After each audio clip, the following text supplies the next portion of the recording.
നമസ്തേ. ശബരിമലയിൽ national disaster response ഫോഴ്സിന്റെ NDRF ആദ്യ സംഘം ചുമതലയേറ്റു. തൃശൂർ റീജിയണൽ റെസ്പോൺസ് സെന്ററിൽ നിന്നുള്ള 4ാം ബറ്റാലിയനിലെ 30 അംഗ സംഘമാണ് നവംബർ 19-ന് സന്നിധാനത്തെത്തിയത്. സോപാനത്തിന് അരികിലായും നടപ്പന്തലിലുമാണ് ഇവരെ നിലവിൽ വിന്യസിച്ചിരിക്കുന്നത്. ഓരോ സ്ഥലത്തും 5 പേരാണ് ഒരേ സമയം ഡ്യൂട്ടി ചെയ്യുന്നത്. ചെന്നൈയിൽ നിന്നുള്ള 38 അംഗ സംഘം 19-ന് രാത്രിയോടെയാണ് എത്തിയത്. തീർത്ഥാടകർക്ക് CPR ഉൾപ്പെടെ അടിയന്തരഘട്ട വൈദ്യസഹായം നൽകുന്നതിന് പ്രത്യേക പരിശീലനം നേടിയവരാണിവർ. പ്രഥമ ശുശ്രൂഷ കിറ്റും സ്ട്രക്ചർ ഉൾപ്പെടെയുള്ള സംവിധാനങ്ങളും എത്തിച്ചിട്ടുണ്ട്. അത്യാഹിതങ്ങളിൽ അതിവേഗം ഇടപെട്ട് രക്ഷാപ്രവർത്തനം ഏകോപിപ്പിക്കുന്നതിന് സജ്ജരാണിവർ. Concrete cutting, tree cutting, rope rescue ഉപകരണങ്ങളും സംഘത്തിന്റെ പക്കലുണ്ട്. Sabarimala ADM, police special officer എന്നിവരുടെ നിർദ്ദേശാനുസരണം സംഘം പ്രവർത്തിക്കുമെന്ന് ടീം കമാൻഡറായ ഇൻസ്പെക്ടർ GC പ്രശാന്ത് പറഞ്ഞു.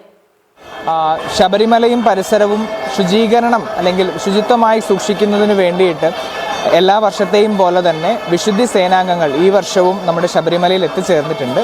തമിഴ്നാട്ടിൽ നിന്നുള്ള 1000 വിശുദ്ധി സേനാംഗങ്ങളാണ് നിലയ്ക്കൽ, പമ്പ, സന്നിധാനം എന്നിവിടങ്ങളിലായിട്ട് ആദ്യത്തെ ദിനം മുതൽ നിയോഗിക്കപ്പെട്ടിട്ടുള്ളത്. പത്തനംതിട്ട കളക്ടറുടെ നേതൃത്വത്തിലുള്ള അതുപോലെ തന്നെ അടൂർ RDOന്റെ നേതൃത്വത്തിൽ നടത്തുന്ന ശുചിത്വ സേനയുടെ ഏറ്റവും പ്രധാനപ്പെട്ട കർത്തവ്യം എന്ന് പറയുന്നത് ദശലക്ഷങ്ങളായിട്ടുള്ള ഭക്തർ ഒഴുകി വരുന്ന ശബരിമലയും പരിസരവും ശുചീകരണ പ്രവർത്തനങ്ങളിൽ ഏർപ്പെട്ടുകൊണ്ട് അവയെ ശുചിത്വമായിട്ട് സംരക്ഷിക്കുക എന്നുള്ളതാണ്. അപ്പോൾ ഇത് 24 മണിക്കൂറും പ്രവർത്തിക്കുന്ന രീതിയിൽ സന്നിധാനം, പമ്പ, നിലയ്ക്കൽ എന്നിവിടങ്ങളിൽ ഓരോ സ്ട്രെച്ചുകളായി ഡിവൈഡ് ചെയ്തുകൊണ്ടാണ് നമ്മളിപ്പോൾ ഈ പ്രവർത്തനം ആരംഭിച്ചിട്ടുള്ളത്. 1000 പേരെയാണ് ഈ 3 സ്ഥലങ്ങളിലായിട്ട് നമ്മൾ ഡിപ്ലോയ് ചെയ്തിട്ടുള്ളത്. ഇവരുടെ പ്രവർത്തനങ്ങൾ നിയന്ത്രിക്കുന്നതിനും ഏകോപിപ്പിക്കുന്നതിനും വേണ്ടിയിട്ട് ഓരോ സ്ട്രെച്ചിലും ഓരോ സൂപ്പർവൈസർമാരെയും നമ്മൾ നിയോഗിച്ചിട്ടുണ്ട്. അപ്പോൾ 24 മണിക്കൂറും പ്രവർത്തിക്കുന്ന രീതിയിലാണ് ഈ വിശുദ്ധി സേനാംഗങ്ങളെ നമ്മളിപ്പോൾ നിയോഗിച്ചിട്ടുള്ളത്. രാത്രിയും പകലും വ്യത്യാസമില്ലാതെ ഓരോ മുക്കും മൂലയും ശുചീകരിക്കുക എന്നുള്ളതാണ് ഇവരിൽ ഏൽപ്പിച്ചിട്ടുള്ള ദൗത്യം എന്ന് പറയുന്നത്.